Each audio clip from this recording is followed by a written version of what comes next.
Dios en el libro de Filipenses, capítulo 1. Vamos a estar leyendo desde el 14 hasta el 20, aunque mi texto hoy es del 15 al 20, porque ya el 14 lo habíamos cubierto en una ocasión anterior. El domingo pasado habíamos cubierto del 8 al 11, pero el domingo anterior, si pudiera decir, habíamos estado viendo el versículo 7 junto con el 12, 13 y 14.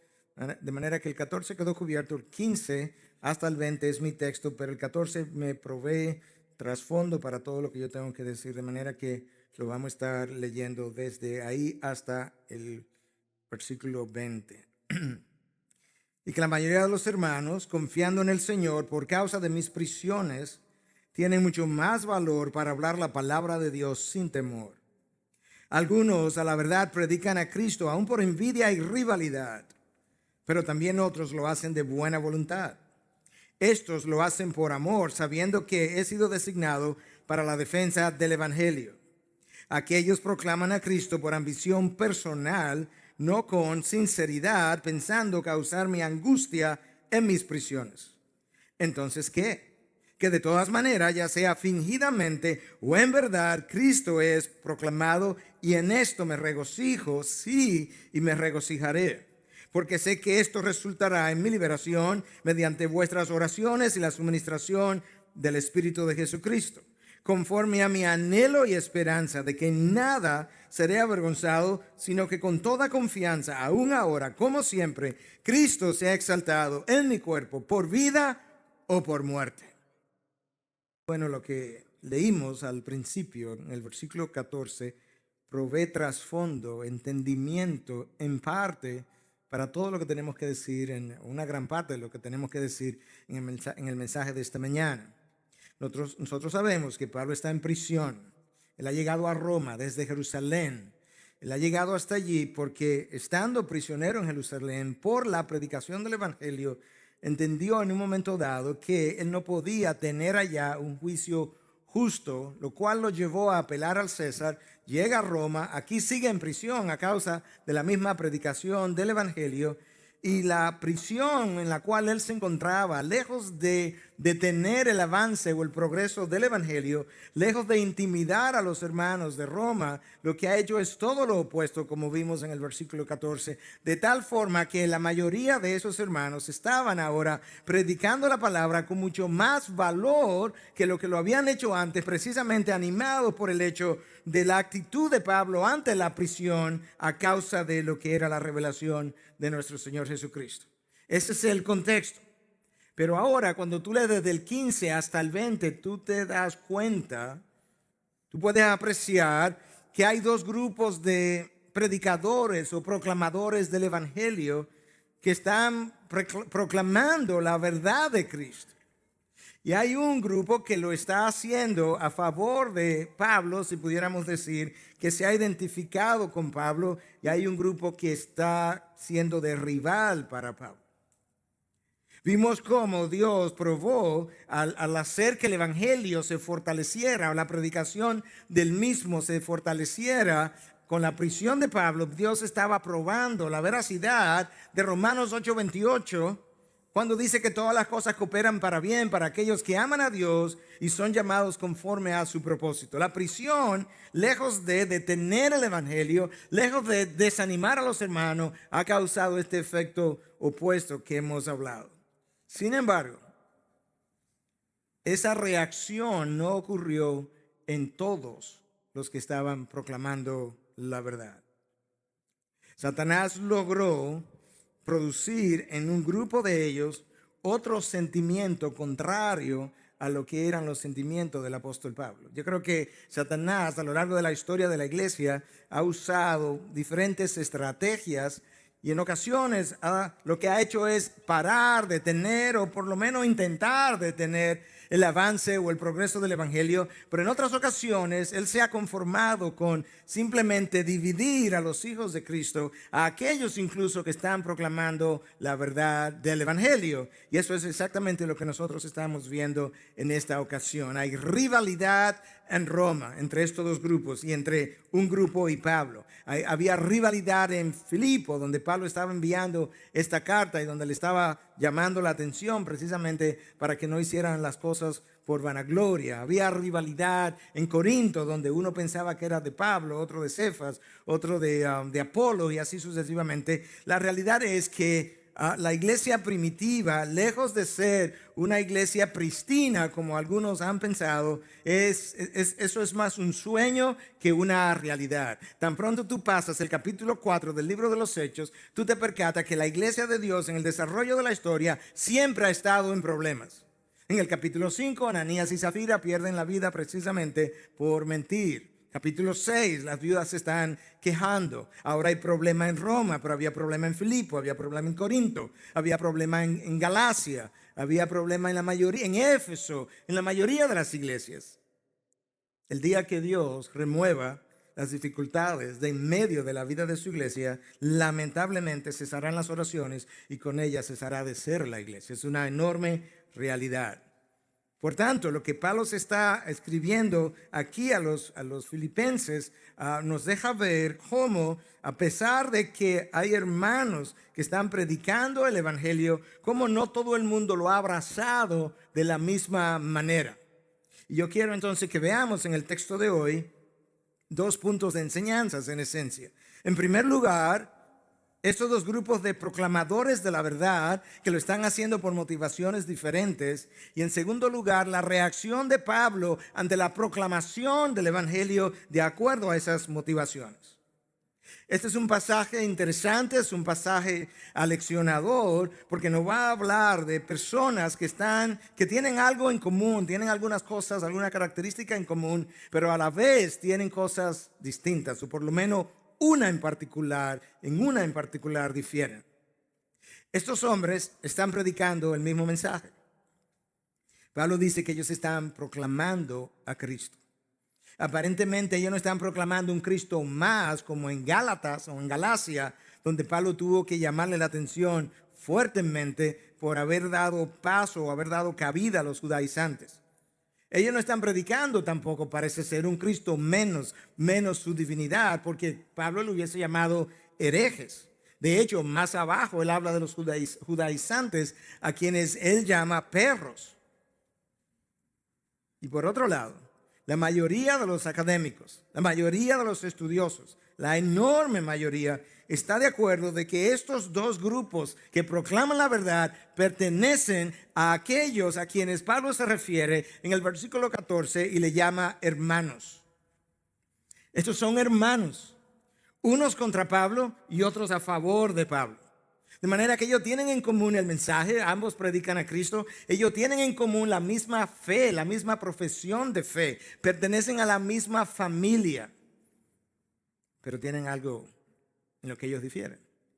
Y es en la motivación por la cual ellos están predicando la palabra.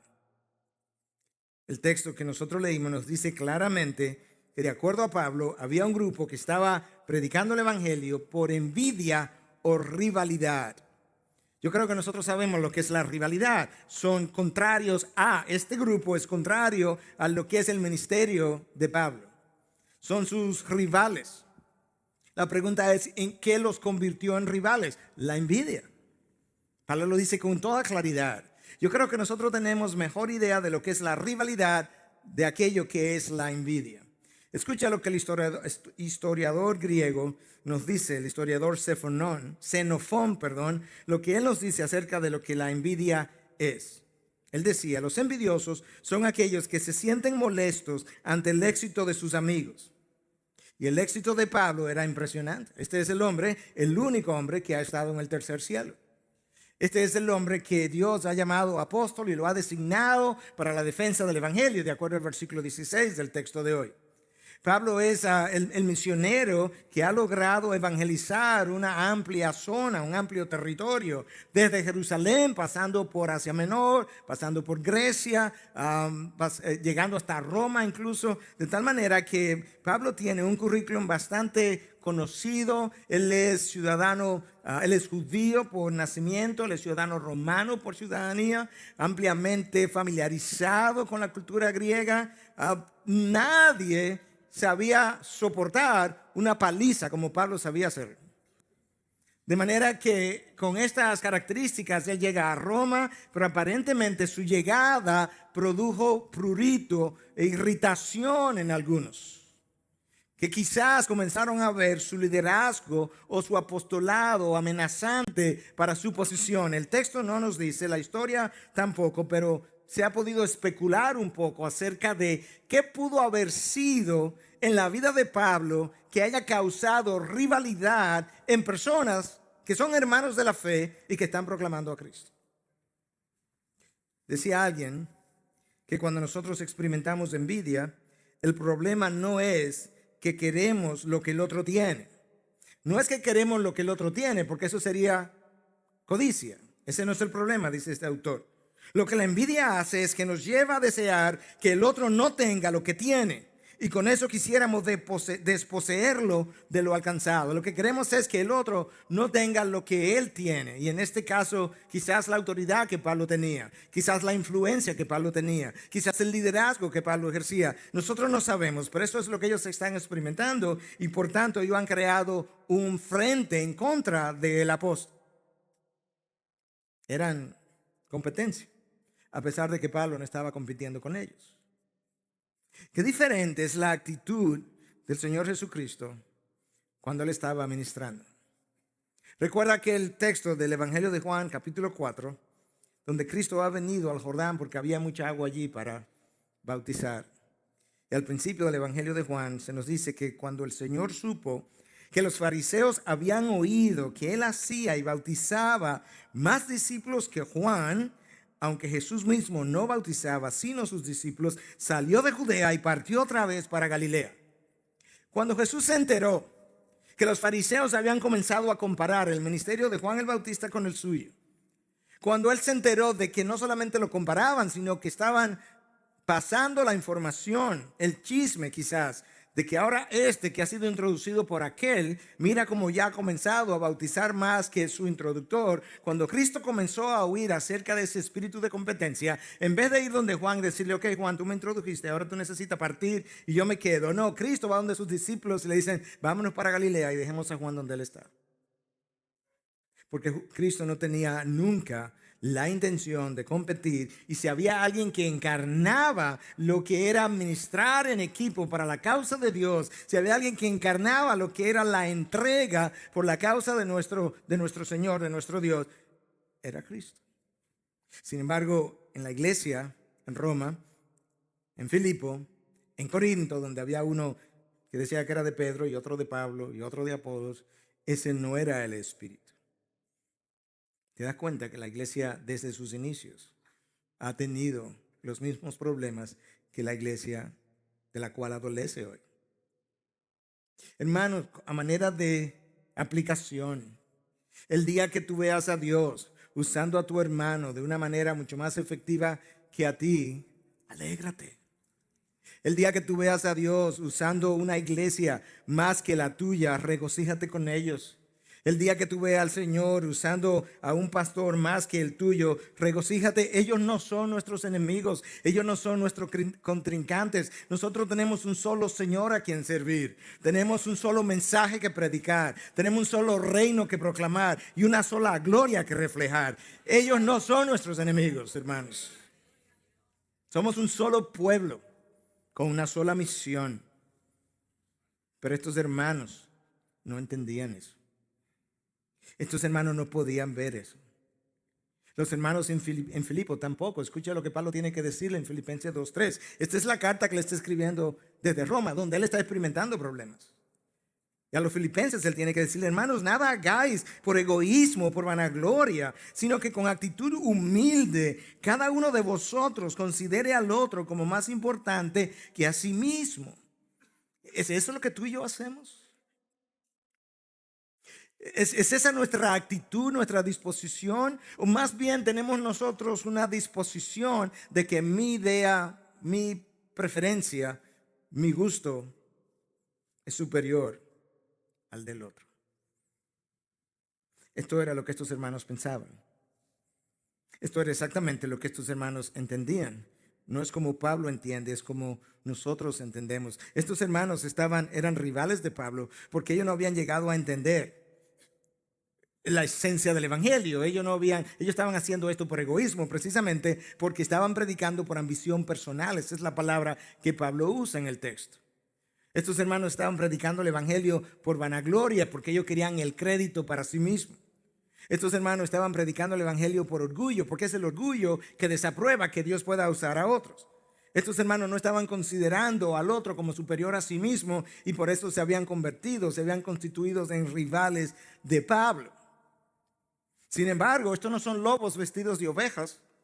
Pablo no carecía de valor para llamar a los hermanos lobos rapaces, lobos vestidos de ovejas, o para llamarle perros, como hace en el 2º capítulo de Filipenses. Pero estos no son ellos, estos son hermanos en la fe que proclaman el mismo mensaje, excepto que su motivación es egoísta y es pecaminosa.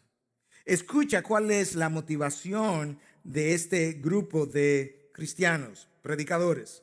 Versículo 17. Aquellos proclaman a Cristo por ambición personal, no con sinceridad, pensando causarme angustia en mis prisiones. Wow. Esta gente eran egoístas, no eran sinceras, pero ellos estaban proclamando a Cristo de una manera con un propósito en particular, y es que Pablo está detrás de los barrotes y nosotros queremos causarle angustia a Pablo. Nosotros queremos que él sufra detrás de esos barrotes, en la prisión donde él se encuentra. Y es por eso que Pablo dice, ellos no están predicando con sinceridad. Están predicando la verdad, pero no con sinceridad. William Barclay, comentando acerca de la palabra que es traducida aquí como ambición personal, en el griego es eritheia, y él dice que esa palabra inicialmente fue usada para referirse a alguien que trabajaba por la paga, y al trabajar por la paga, esa es su motivación principal, y por tanto no son sinceros al trabajar. Esto es exactamente lo que está ocurriendo con este grupo de hermanos. Ellos están proclamando la verdad, están trabajando, pero su motivación primera es la paga, ambición personal. Y su meta es que cuando ellos terminen de predicar, de alguna forma, lo que ellos consiguieron o lograron cause mayor angustia en Pablo. El texto literalmente pudiera traducirse suponiendo que ellos agregarían presión a mis cadenas. Nadie sabe exactamente qué es lo que ellos entendían que su predicación y ministración podía alcanzar o lograr para producirle dolor a Pablo. Nadie sabe, se ha especulado, pero nadie sabe. Se ha pensado que quizás al Pablo llegar con la autoridad apostólica, con la influencia que él tenía, el liderazgo que ejercía, que esta gente quizás se vio amenazada. Y al sentirse amenazada, lo que ellos estaban ideando era que ellos pudieran ampliar su ministerio, quizás plantar más iglesias, quizás, como decimos hoy, abrir nuevas células, nuevos grupos, de tal forma que su liderazgo pudiera ser sentido de una mejor forma, de tal manera que si Pablo salía de la prisión, Pablo no tuviera la misma influencia, el mismo liderazgo, el mismo impacto que él había tenido hasta ahora. De tal forma que quizás su idea era debilitar el liderazgo de Pablo con la idea de minimizar su influencia ministerial en el área. Quizás. No lo podemos afirmar categóricamente, pero es una de las posibilidades que se ha considerado.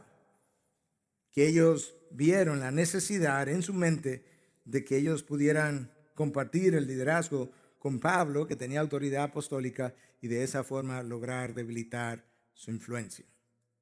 De todos modos, independientemente de cuál fuera la razón, como ellos entendían que esto iba a ocurrir, lo que sí está claro, de acuerdo a la palabra de Dios, es que el propósito de ellos era que la angustia que Pablo sufría en las prisiones pudiera aumentar como fruto de su ministración. cree que es posible? Que es posible que hermanos en la fe, que comparten una misma región, comparten un mismo Señor, comparten un mismo mensaje, sean rivales hasta el punto de trabajar con la intención expresa de que mi trabajo te cause dolor? Es posible porque eso ocurrió en esa ocasión. Esa era la mala noticia. Pero había una buena noticia.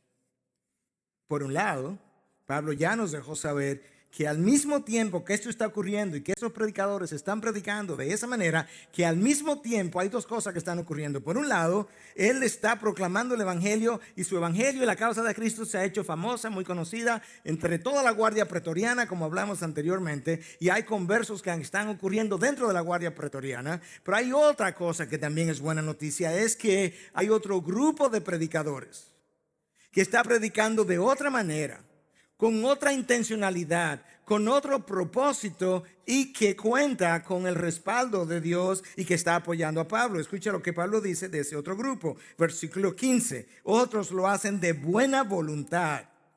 Ahora escucha qué es lo que produce la buena voluntad. Porque lo hacía por amor.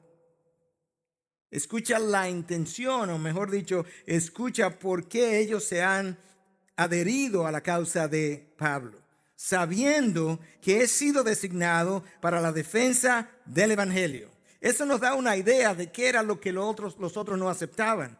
Este grupo ha aceptado la autoridad apostólica y el liderazgo de Pablo. Este grupo ha entendido que este es el designado por Dios para defender el evangelio y por tanto se ha adherido a él. Pablo dice, sabiendo que he sido designado para la defensa del evangelio, por eso están predicando de buena voluntad y por amor. Este grupo amaba a Dios, este grupo amaba el evangelio, este grupo amaba al defensor del evangelio, que era Pablo en ese momento. Este grupo amaba entonces el progreso del evangelio y lo está predicando de buena voluntad. Eso no siempre ocurre. Mientras un grupo rechazaba a Pablo y su liderazgo, el otro grupo afirmaba a Pablo y su liderazgo. Y aquí la iglesia está dividida. Estaba dividida en Filipo también. Por eso es que Pablo en esta carta tiene que decirle a los filipenses en 2:14, hermanos, haced todas las cosas sin murmuraciones ni discusiones. ¿Es eso como tú y yo vivimos y trabajamos? Pablo le está escribiendo a los filipenses, le está diciendo, hermanos, Evodia, ¿qué es esto? Sintique, ¿qué es esto que yo oigo? Que ustedes viven criticándose y dividiéndose una contra la otra. ¿Qué es esto? Esto no es de cristianos, esto no es de hijos de Dios. ¿Qué son estas murmuraciones y estas divisiones? Por el amor de Dios, dejen eso. Haced todas las cosas sin murmuraciones, sin discusiones. Ahora, lo que nos va a permitir hacer todas las cosas de esa manera, tácitamente está dicho en este versículo 16. Esto hacen la predicación de buena voluntad porque lo hacían por amor. Si tú amas a Dios, tú no vas a querer herir el corazón de Dios. Si tú amas a tu hermano, tú no vas a querer herir el corazón de tu hermano. Si tú amas la causa de Cristo, el evangelio y su propagación, tú no vas a querer hacer nada que pudiera ser un obstáculo para la propagación del evangelio. Te das cuenta que lo que tú y yo necesitamos es amor por Dios, amor por el hermano, amor por su causa, amor por el mensaje, de tal manera que no sea imposible hacer las cosas con murmuraciones, con discusiones y que terminemos divididos y como rivales, y donde volvemos al punto cero. Nos amamos demasiado a nosotros mismos y nuestras ideas, y eso nos divide. Este es el grupo rival de Pablo. No el grupo rival, no Pablo como rival de ellos, ellos como rivales de Pablo. Ahí lo tenemos. La próxima pregunta y segundo punto de enseñanza es, ¿cuál es la actitud de Pablo? Ya Pablo está consciente de que hay dos grupos. Un grupo me apoya, uno se me opone. Un grupo quiere identificarse conmigo y reconoce que he sido designado para la defensa del evangelio, y el otro grupo, de hecho, predica el evangelio pensando causarme aflicción en la prisión. Pablo, ¿cómo reacciona? Vemos su reacción del 18 al 20. Escucha. Entonces, ¿qué? que de todas maneras, ya sea fingidamente ese un grupo o en verdad el otro grupo, Cristo es proclamado y en esto me regocijo, sí, y me regocijaré. ¿Tú estás viendo qué es lo que está ocurriendo?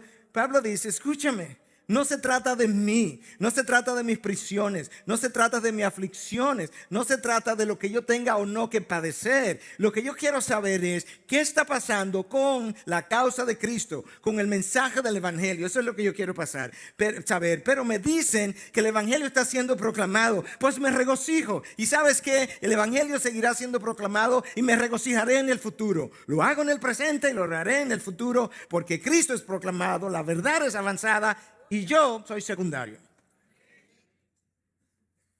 Wow. ¿Tú te imaginas si tú y yo viviéramos de esa manera? ¿Tú te imaginas el efecto sobre las personas que viven a nuestro alrededor? ¿Tú te imaginas cómo la gente estaría buscándonos porque, sabes que tú tienes algo que yo no veo en nadie más? ¿Tú te imaginas cómo eso avanzaría la causa? Lo único que Pablo quiere saber es, dime el mensaje que están proclamando. No, bueno, ahí Pablo tenemos que decirte que ellos proclaman a Cristo. Pues no importa. No es como en Gálatas, cuando Pablo dice, dime el mensaje que ellos están proclamando. Bueno, en Galacia ahora la salvación es por obra. Gálatas insensatos. No, él no le dice eso a estos hermanos. Hermanos, yo me estoy regocijando en lo que yo estoy oyendo que está pasando. ¿Sabes qué, hermano? La razón por la que nosotros no tenemos ese sentir es porque nosotros no hemos entendido el valor del Evangelio.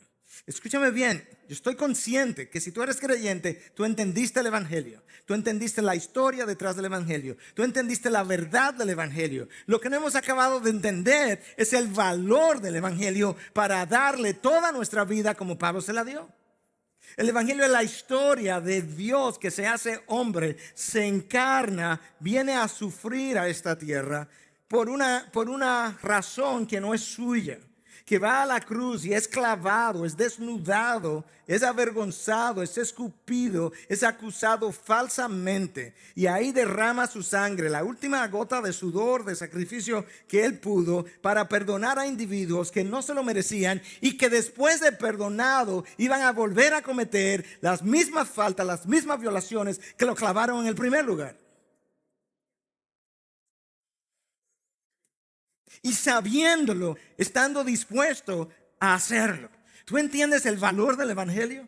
Escrito a precio de sangre, sangre del unigénito, sangre de Dios mismo, sangre divina fue dada por tu vida, hermano. Por la mía, hermano. En la cruz Él tomó mi lugar, cantábamos. Y Él perdonó mi maldad. ¿Tú sabes cuán grande es tu maldad? Y que Él, que no tenía ninguna, fuera quien la pagara. Para que el día que Él me dijera, ¿sabes qué, Miguel? Morí por ti, ahora que entiendes, solamente quiero pedirte que vivas por mí, que todavía yo insista que parte de mi vida tiene que ser dedicada a mis proyectos, a mis anhelos, a mis sueños. Es porque yo no entiendo el valor del Evangelio. Si soy hijo, yo entendí el Evangelio, yo entendí la historia, yo entendí su contenido, yo entendí su verdad. Lo que yo no acabo de entender es su valor. Pablo lo entendió. Pablo decía que están predicando a Cristo. Ajá. Lo están predicando en contra tuya, Pablo. ¿Y cuál es la intención? Que el dolor que tú tienes aquí en las prisiones sea peor. Pero me dijiste que están predicando a Cristo. ¿Tú estás seguro que están predicando a Cristo? Sí. Pues me regocijo. ¿Cómo que tú te vas a regocijar? No, me regocijo ahora y me voy a regocijar otra vez. Porque yo soy un accidente en esta vida. No se trata de mí. Un accidente divino. Porque tampoco es un accidente humano. Es algo que Dios lo ha hecho acontecer. Pero Pablo está, como dice Ken Hughes, tan intoxicado con el Evangelio. Yo creo que esa es la mejor palabra que yo he podido leer para saber qué fue lo que le pasó a Pablo. ¿Tú alguna vez estás intoxicado con alguna comida? ¿Tú sabes cómo los efectos de la intoxicación te tienen todas las horas siguientes? y te consume, todo tu ser se siente mal, tiene dolor de cabeza, tiene sudoración, tiene otras cosas que no quiero hablar aquí en el púlpito ahora mismo. Tú tienes todo eso, pero todo tu cuerpo está consumido con estos efectos. Pablo está tan intoxicado con el evangelio que toda su vida tiene los efectos de la intoxicación. Y esa no se quita, porque la otra sí se quita. Pablo está contento en el presente, contento en el futuro con saber Cristo está siendo predicado, hermanos. Yo sé el efecto que esa verdad predicada va a tener, aunque sea fingidamente, como es la palabra que él usa. Esto es parte del gozo de Pablo. Parte del gozo de Pablo también deriva del hecho, como leímos ya, de que tiene una certidumbre en su corazón de que va a ser liberado. Algunos piensan que cuando Pablo habla del liberado, se está refiriendo a que esto lo va a llevar a la muerte y eventualmente encontrarse con Dios, pero muchos creen que no, que Pablo está hablando de su liberación física de esta cárcel, y la tradición va más en esa dirección, porque la tradición entiende ampliamente que Pablo fue liberado de esta cárcel, predicó de nuevo el evangelio. En una segunda, una subsiguiente persecución bajo Nerón, fue apresado otra vez y entonces decapitado. De manera que, si la tradición es correcta, que es bastante fuerte, la tradición nos dice que Pablo fue liberado y ahí estaba su esperanza. Y él nos dice, esto resultará en mi liberación. Ahora escucha, porque en las próximas palabras hay enseñanzas prácticas y vitales para la vida del creyente. Nota cómo Pablo, cuál era la actitud frente a la prisión y su liberación, de qué manera él está esperando la liberación, cuáles son los instrumentos que él entiende van a producir su liberación. Porque sé que esto resultará en mi liberación mediante, aquí vienen los instrumentos, vuestras oraciones y la suministración del Espíritu de Jesucristo. Dos cosas han de producir mi liberación: vuestras oraciones y la respuesta de Dios a vuestras oraciones que ha de suplir su Espíritu. Tú entiendes la interacción. No tiene que entenderla porque yo no creo que podemos entenderla. Tú ves la interacción entre la responsabilidad humana y lo que es la responsabilidad divina. Desde el libro del Génesis hasta el libro de Apocalipsis, continuamente tú ves la interacción entre lo que es la responsabilidad humana y luego lo que es la intervención divina. A lo largo de la historia de la iglesia han habido dos polos que los reformadores trataron de evitar como la plaga. Un polo es, el hombre es el productor de todo y por tanto tú oras y manipulas y haces y mueves. Y el otro polo es que solamente Dios hace todo y por tanto liberamos al hombre de toda responsabilidad. Ambos polos desde la Reforma son conocidos como antibíblicos y ambos polos no aparecen en la palabra de Dios. Lo que tú ves continuamente y donde se juntan esas dos responsabilidades, nadie, ningún teólogo en la historia de la iglesia ha podido definirla. Pero hay una responsabilidad humana que Pablo entiende, muestra e ilustra. Yo espero ser liberado mediante vuestras oraciones y la suministración del Espíritu de Dios. Solamente Dios puede sacarte, pero tú tienes que orar. Y cómo esas dos cosas interactúan, no lo sé. Pero a Pedro no le pasó de otra manera tampoco. Pedro estaba en la cárcel y los creyentes estaban en una habitación orando para la liberación de Pedro. Y mientras ellos oraban, Dios envió un ángel y sacó a Pedro de la cárcel, lo llevó hasta la puerta y Pedro fue a la habitación donde ellos estaban orando y tocó. Y la muchacha, parece que servía la casa, fue y vio, regresó. Es Pedro, tú estás loca. Literalmente le dijeron que ella estaba loca. Ellos no creían tampoco en el poder de la oración. Ellos estaban orando para que lo liberaran, pero cuando estaba libre no lo creían. Dios siempre ha actuado de esa manera.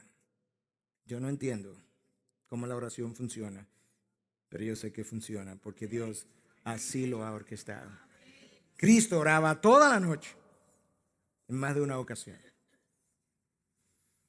Para Pablo, esperaba que las oraciones produjeran dos cosas: su liberación y que aumentara, afirmara su confianza, que él había disfrutado hasta ese día en la defensa del Evangelio. Versículo 20, conforme a mi anhelo y esperanza de que en nada seré avergonzado, sino que con toda confianza, aún ahora, como siempre, Cristo será exaltado en mi cuerpo, ya sea por vida o por muerte.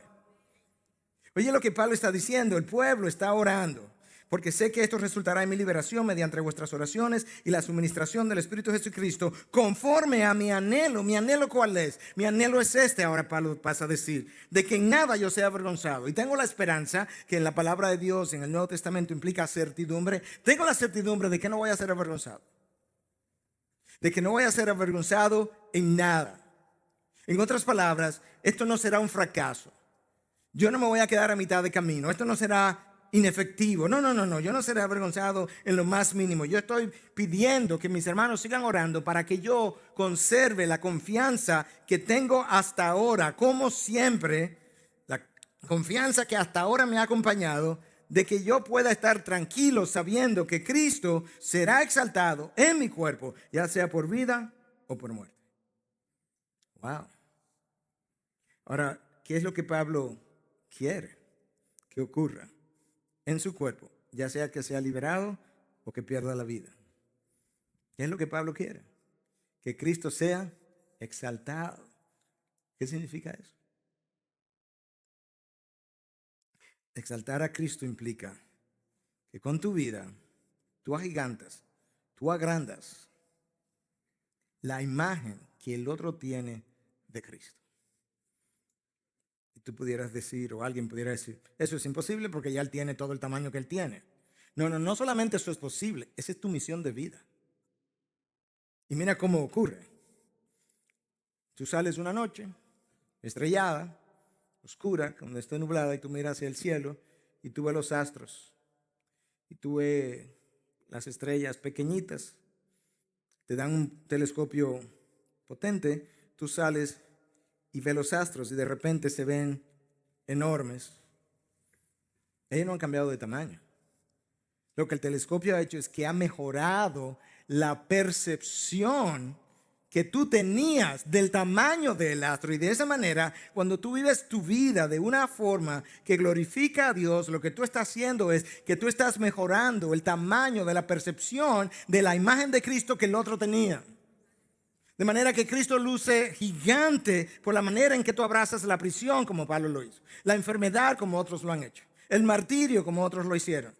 Y la manera como tú abrazas eso actúa como un telescopio para la vida de los demás. Pero lamentablemente lo que muchas veces ha ocurrido es que la forma como hemos decidido vivir la vida, como nos hemos dividido, como hemos creado las murmuraciones de que habla Pablo, como hemos creado la rivalidad, lo que ha hecho es que ha disminuido la imagen, la percepción del tamaño, ¿verdad?, de la imagen de Cristo que el otro tenía.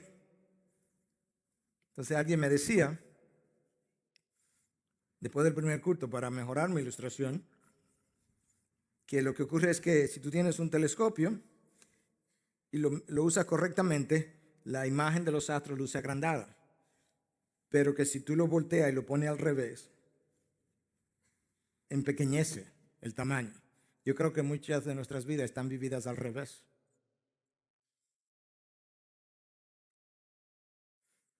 Vidas al revés, que empequeñecen la imagen de nuestro Dios ante los demás. Esa es la esposa cristiana. Pero ese no es el esposo que va todos los días, todos los domingos a la iglesia y los miércoles a la oración. Es el empleado cristiano. Es el jefe y esos son sus empleados, pero no es el jefe que es cristiano, pero los empleados como que se portan mejor que él. Tenemos vidas al revés. Tú necesitas abrazar el evangelio, la causa de Cristo, como tu única causa. De tal manera que cuando tú vas a trabajar, tú entiendes que en tu trabajo hay una manera como tú vives esa causa. De una forma que cuando tú crías hijos, tú entiendes que en la forma en que tú lo crías, eso es parte de la causa de Cristo. Cuando te casas, cómo te casas, con quién te casas, tú y cómo vives después de casarte, es parte de la causa de Cristo. Hay un modelo que vivir, que reflejar, que representar. La causa de Cristo no está dentro de estas cuatro paredes. La causa de Cristo involucra el mundo, y en ese mundo yo tengo una vida profesional, yo tengo hijos, yo tengo amigos, yo tengo familiares, y la causa de Cristo tiene que ver precisamente con la redención de ese mundo. Y si voy a la cárcel, la manera como yo vivo en la cárcel es parte de la causa de Cristo. Pablo tenía esa confianza, que Cristo fuera exaltado en su cuerpo, ya sea por vida o por muerte. Cuando Pedro está en la cárcel y la iglesia cristiana, la iglesia primitiva está orando y él es liberado y los hermanos ven la liberación en respuesta a las oraciones, wow, gloria a Dios, aleluya. ¿No sería eso motivo de exaltar a Cristo? ¿Verdad que sí? Pero ¿sabe qué ocurrió más o menos al mismo tiempo, poco antes? Que había otro apóstol preso. Su nombre era Jacobo. Y no bajó un ángel al liberarlo. Y lo decapitaron. ¿Tú crees que la muerte de Jacobo como mártir, la manera como él abrazó la fe y no la negó hasta llegar al martirio, tú no crees que exalta la imagen de Cristo de la misma manera que la liberación de Pedro lo hace? Amén. ¿Y qué si tú eres Jacobo? ¿Y qué si yo soy Jacobo? ¿Estaría yo dispuesto a decir amén también? Tal vez yo conozco esas dos historias y yo estoy dispuesto a exaltar a Cristo en mi cuerpo, ya sea por vida o por muerte. No importa. Me da lo mismo. ¿Sabes por qué me da lo mismo? Porque yo entregué mi vida hace mucho tiempo. Yo no estoy viviendo mi vida, yo estoy viviendo la suya. Por tanto, entregarla ahora, lo que estoy entregando es mi cuerpo físico. Pero mi vida, yo la había entregado hace mucho tiempo. Yo soy, como dirían en inglés, inconsequential. Yo no tengo consecuencias, implicaciones. Lo que importa aquí es básicamente el evangelio de Cristo. No se trata de mí. Y Pablo está listo para hacer eso. Y su vida y cómo terminó mostró que ciertamente él estaba listo para esa misión. C.S. Lewis, amén, hermana. C.S. Lewis les respondía a alguien que decía o preguntaba, ¿por qué sufren los justos? Y Lewis decía, ¿por qué no? Ellos son los únicos que pueden soportarlo. Ellos son los únicos que tienen poder sobrenatural en su interior para vivir a través de esa experiencia. Ellos son los únicos que pueden vivir esa experiencia y al vivirla magnificar a Cristo. Ellos son los únicos que pueden responder al dolor y al sufrimiento de una manera distinta, de tal forma que el mundo sepa que hay un Dios. Ellos son los únicos que pueden reflejar la imagen de Dios y la sumisión hasta el martirio, porque el resto del mundo no tiene esa capacidad. ¿Por qué sufren los justos? ¿Por qué no? Ellos son los únicos que pueden soportarlo. O podemos responder como Oswald Chambers. Escuche sus palabras. El sufrimiento es el legado del malo, del que se arrepiente y del Hijo de Dios. Cada uno termina en su cruz. El ladrón malo fue crucificado, el ladrón arrepentido fue crucificado y el Hijo de Dios fue crucificado. Por medio de estas señales conocemos la amplia distribución del sufrimiento. El ladrón malo es crucificado, el ladrón que se arrepiente no lo bajan de la cruz. Y el hijo justo tampoco lo bajan de la cruz. La pregunta no es, hermano, si voy a sufrir. Es cómo yo voy a reaccionar cuando sufra. La pregunta no es si voy a sufrir. La pregunta es cuando me toque sufrir, si tendré poder sobrenatural en mi interior para sufrir a través de esa experiencia, o si estaré solo en medio del desierto y del dolor, sin poder de arriba. El ladrón malo, el ladrón arrepentido y el hijo fueron crucificados. Agustín decía, Dios tuvo un hijo sin pecado, pero no ha tenido ninguno sin sufrimiento. Dios no ha tenido un solo hijo sin sufrimiento. ¿Por qué a mí? Miras la cruz, te miras a ti, miras la cruz, te miras a ti, mira la cruz y luego dice, ¿por qué no a mí? Porque si a él le pasó sin causa, a mí me puede pasar y probablemente con causa. Yo participo de la raza caída que sufre de enfermedades, deterioros y consecuencias del pecado. Él no. ¿Por qué no a mí? Dios no ha tenido un hijo sin sufrimientos. Hermanos, la pregunta, una vez más, no es si quieres sufrir, es si cuando sufras vas a exaltar a Cristo en tu cuerpo o te vas a quejar. Hay dos opciones: quejar o exaltar. ¿Cuál de ellas? ¿Cuál de ellas es más gloriosa? ¿Cuál de ellas es la única gloriosa? ¿Cuál de ellas es el propósito de mi vida? ¿La queja o la exaltación? ¿De qué manera es Cristo más glorificado? ¿En la queja o en la exaltación de su poder? ¿De qué forma es Cristo mejor visto, mejor revelado?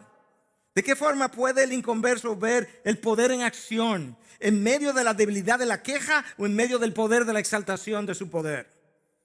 ¿O de la exaltación de su gloria? ¿O la exaltación de su nombre? ¿O la exaltación de su causa? Pastor, pero no es fácil.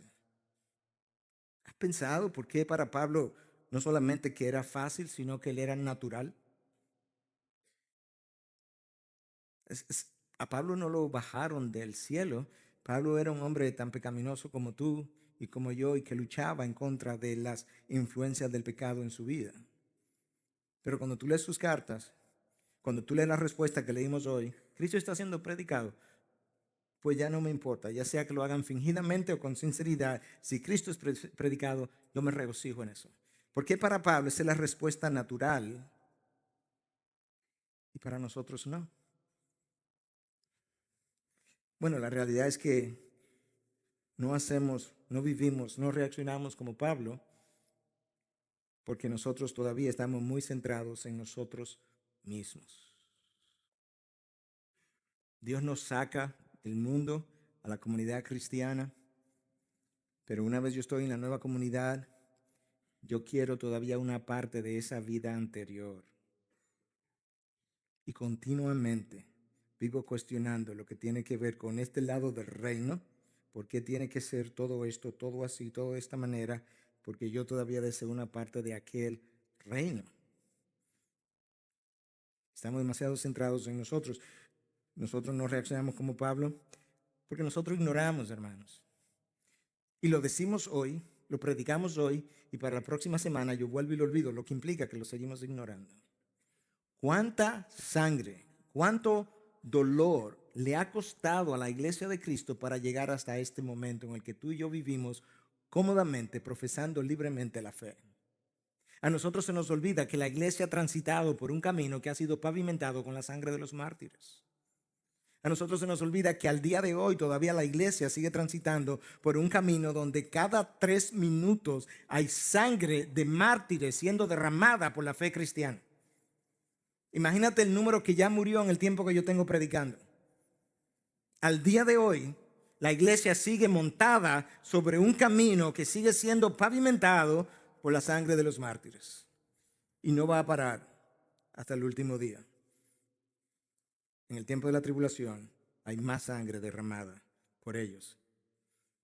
Y en tercer lugar, nosotros no reaccionamos naturalmente como Pablo porque a nosotros nos falta entender el valor del Evangelio, como hablamos. Nosotros no nos hemos percatado que la historia del Evangelio se escribió con sangre. ¿Cómo queremos seguirla proclamando a base de entretenimiento? Lo que se escribe con sangre no puede ser proclamado a base de entretenimiento, hermanos. No es compatible. Si lo proclamamos a base del entretenimiento, borramos la historia. No, es a base de sacrificio, de sudor, que muestra que vale la pena vivir y morir por el Evangelio. Hermano, si tú eres cristiano, yo no sé si lo eres o no lo eres, pero si tú eres cristiano, tú has perdido delante de Dios toda otra motivación, propósito, meta por el cual vivir que no sea la causa del Evangelio. Delante de Dios lo perdiste. Tú puedes luchar por Él, tú puedes rebelarte, tú puedes gritar, tú puedes hacer todo lo que tú quieras, pero no lo tienes. La insatisfacción con la que vivimos implica que yo no vivo por la causa del Evangelio. Es imposible abrazar su causa, vivir su propósito y sentirse todavía insatisfecho. Eso no existe en el reino de los cielos. Pastor, pero usted tuvo una semana que estaba insatisfecho. Sí, se me olvidó el propósito entonces. Perdí la visión, perdí el centro, perdí la razón por una semana, por 3 días, por 3 horas. Así somos. Pero cuando tú vives lo que el apóstol Pablo vivió, la causa del Evangelio, que cuando tú hables de Cristo, de su cruz, de su historia, de su gloria, de su imagen, de su causa, de su iglesia por Dios, de sus redimidos. Tú amas a los redimidos de Dios. Realmente tú amas al hermano con deseo, como decíamos el domingo pasado, que tú le echas de menos, tú lo anhelas. Bueno, que hay hermanos que no son anhelables, pastor. No, Cristo murió por ellos. Y tú lo anhelas por el valor que ellos tienen, por la sangre que pagó por ellos. Tú los puedes ver cubiertos de su sangre y decir, hermano, en tu interior, quizá no quiera decirlo, pero decir, hermano, ¿sabes qué? En tu exterior me da trabajo amarte, pero en mi interior, yo reconozco la sangre de Cristo sobre ti. Yo te amo. Me duele tu pecado, hermano.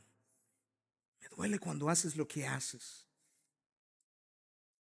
Me entristece tener que hacer lo que tengo que hacer contigo, hermano.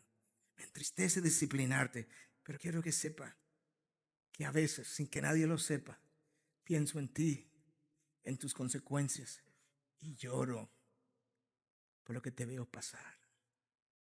Tú puedes decir eso, hermano.